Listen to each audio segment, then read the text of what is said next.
to my channel. Jangan lupa untuk like, comment, dan subscribe ya teman-teman. Terima kasih.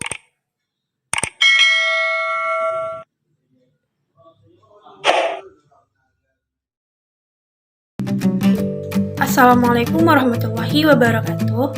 Perkenalkan, nama saya Wardah Kholila Sibuan, NIM 20051111283. Saya dari kelas B Pendidikan Ekonomi, Fakultas Keguruan dan Ilmu Pendidikan, Universitas Riau.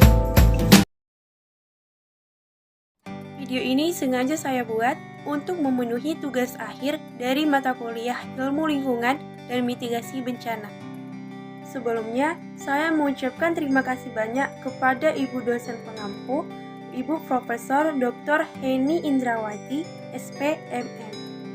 Oke, di video kali ini saya akan menjelaskan tentang peran kearifan lokal dalam mendukung pelestarian sumber daya alam yang ada di Provinsi Sumatera Utara. Salah satunya yaitu di Mandailing Natal. Terlebih dahulu, saya akan menjelaskan tentang pengertian kearifan lokal. Apa sih kearifan lokal itu? Jadi, kearifan lokal adalah gagasan setempat yang bersifat bijaksana, penuh kearifan, bernilai baik, yang tertanam dan diikuti oleh anggota masyarakatnya.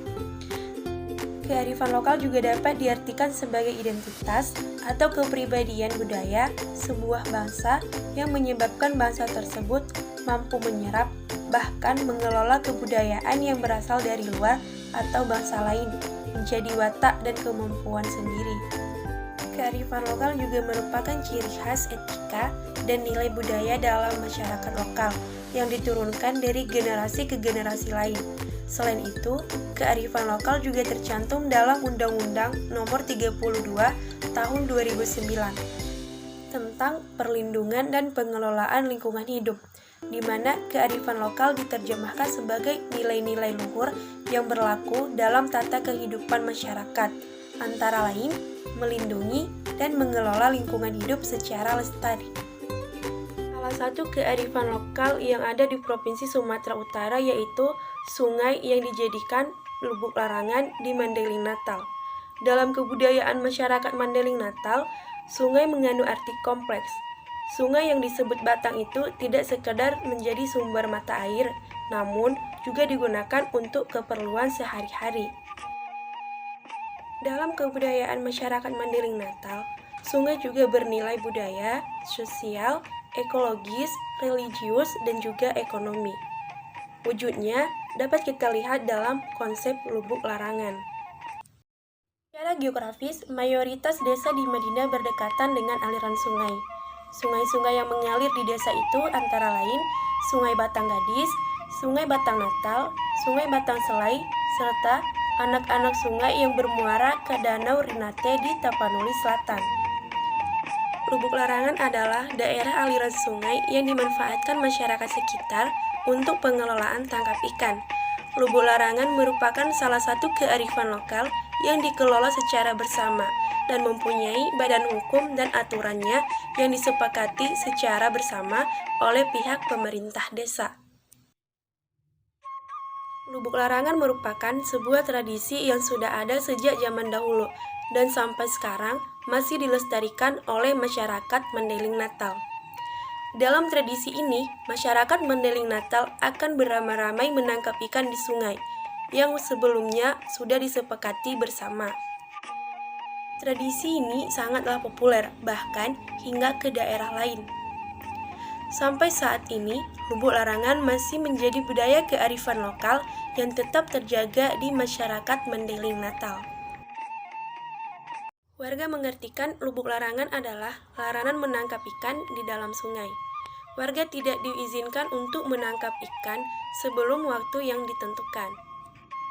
Di balik tradisi membuka lubuk larangan di beberapa daerah di Mandailing Natal merupakan sebuah upaya untuk melestarikan lingkungan hidup yang berkesinambungan.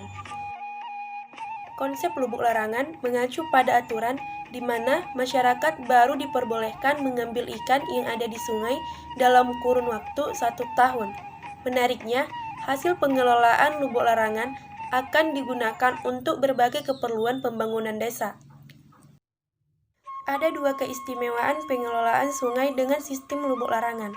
Disebutkan Zulkifli Lubis dalam Lubuk Larangan, revitalisasi situs keramat alami di Kabupaten Mendiling Natal. Kemampuan komunitas setempat di kawasan Mendiling Natal melakukan perubahan radikal dalam konsep penguasaan sumber daya alam sungai. Dari yang semula dipahami sebagai sumber daya yang bisa diakses secara bebas oleh siapapun, menjadi sumber daya yang dimiliki secara komunal.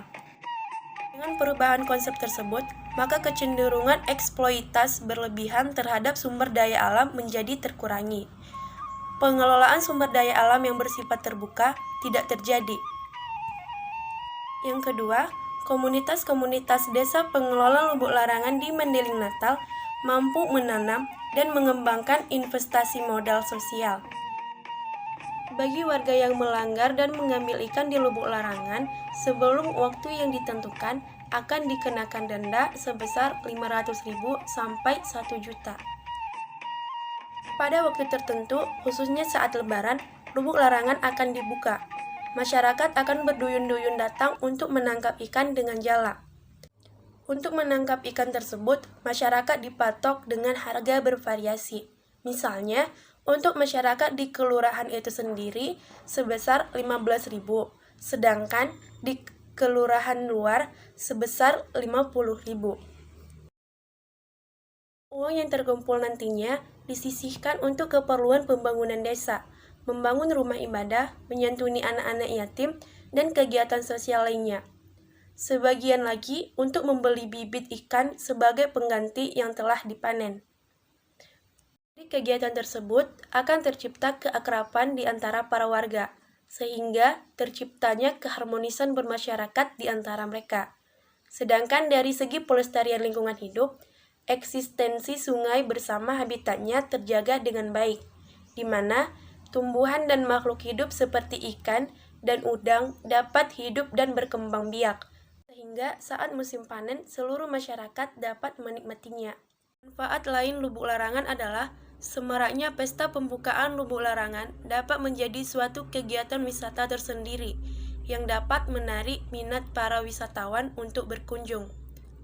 Kearifan lokal lubuk larangan di Mendiling Natal tersebut dapat menjaga kelestarian lingkungan di sepanjang sungai. Hendaknya, hal ini dapat dicontoh untuk menjaga kelestarian dan ekosistem sungai lainnya di berbagai daerah di Indonesia.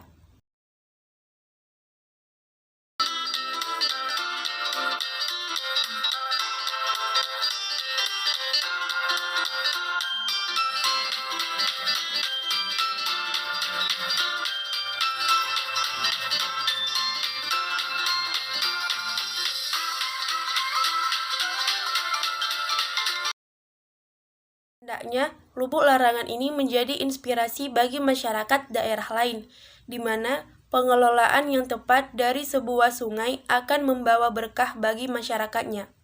Selain bernilai ekonomis, lubuk larangan juga mengandung nilai-nilai konservasi. Dengan konsep itu, kualitas air sungai akan terjaga. Jadi kesimpulannya ialah, sistem lubuk larangan adalah salah satu bukti sistem tradisional yang mampu menjaga alam secara lestari. Rasanya, konsep ini perlu diterapkan di berbagai wilayah yang sumber daya sungainya melimpah.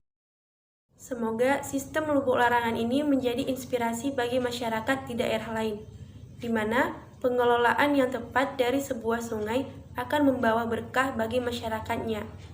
Oleh karena itu, mari kita jaga terus lubuk atau sungai yang ada di sekitar kita, agar membawa berkah sepanjang masa untuk kita bersama. Oke, sekian penjelasan dari saya. Bagi teman-teman, jangan lupa untuk like, comment, and subscribe karena akan sangat membantu bagi saya. Semoga video tadi bermanfaat bagi kita semua.